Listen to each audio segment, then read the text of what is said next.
Hi, folks. It's August 31st. Yesterday, we were unfortunately 0-2. As you probably noticed if you listened to the recording yesterday, I did not like the games. I should have probably I don't know. I always put out two bets every day.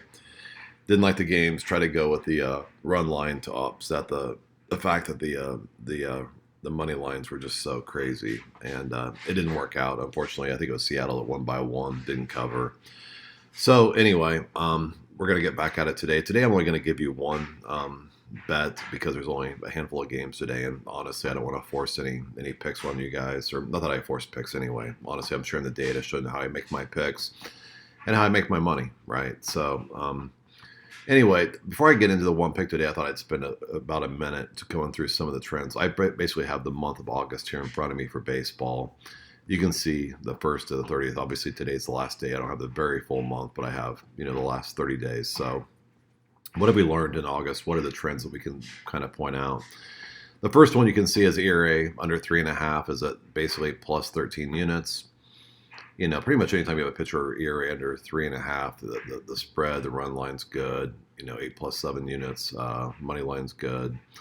Over unders they do good, right? Which I'm not sure how that's built, but it doesn't matter. The point I'm looking at spreads and money lines. Whereas you start to get into the ERAs of 3.5 to 4.5 mid range and over 4.5, which is on the high end, they obviously would be losing money as you'd expect. What are the ones stand out here that are really high percentages? Let's see through here.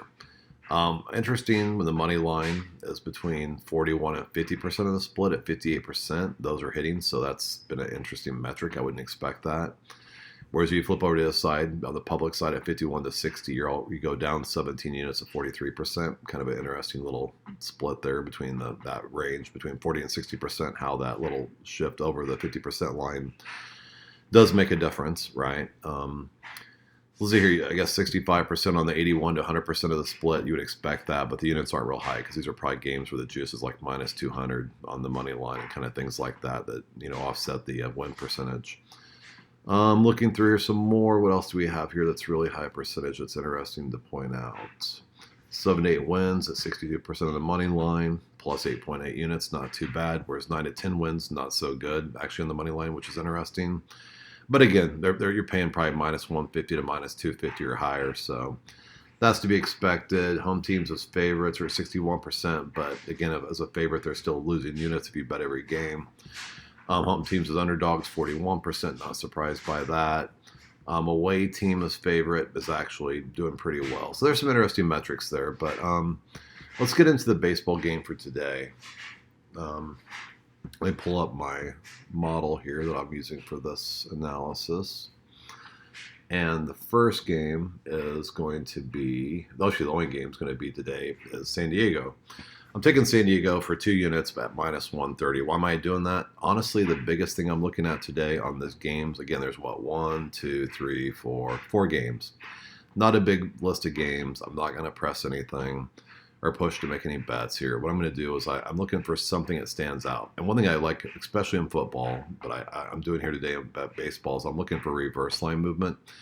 So as you can see, the San Diego came out as a minus 125 favorite. It's gone up to 130. That's not a big shift, but the percentage of bets, which is the split, is at 46% on San Diego. So that 46% is actually pushing the line from minus 125 to 130, which is reverse line movement on a small scale, basically. So we're going to basically if you basically break it down a little bit closer, also there's an advantage on the pitching here. Both pitchers have relatively the same whip at 1.28 and 1.24. That's a wash.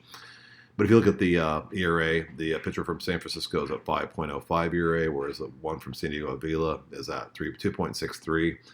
That difference in the ERAs is a 38% win percentage at 5.05, whereas 2.63 whip has a 63% win percentage. If you want to take that one step further, that 5.05 ERA is a negative 22 units for the month of March or for August, whereas the 2.63 is plus 13 units. So the ERAs are dramatically different and give you a big advantage. San Diego, the reverse line movement gives you an advantage, in my opinion, on San Diego. Last 10 games, San Francisco's 5-5. That's 49% for the month. Not real helpful. San Diego's at 43% at 3-7. Again, not overly helpful. Home favorites are at 61%, but they're negative 6.7 units, so that's not helpful. There's not a lot of great indicators here. This comes down to a value play, and the value I see in is playing reverse line movement, fading the public, following the big money, and put 2 units, whatever you want. I don't really promote units. I'm trying to promote the data and how to break down the game. So I'm going to put 2 units on San Diego. I'll come back tomorrow, give you guys another breakdown. Hope you guys have a good holiday weekend. Take care. Bye.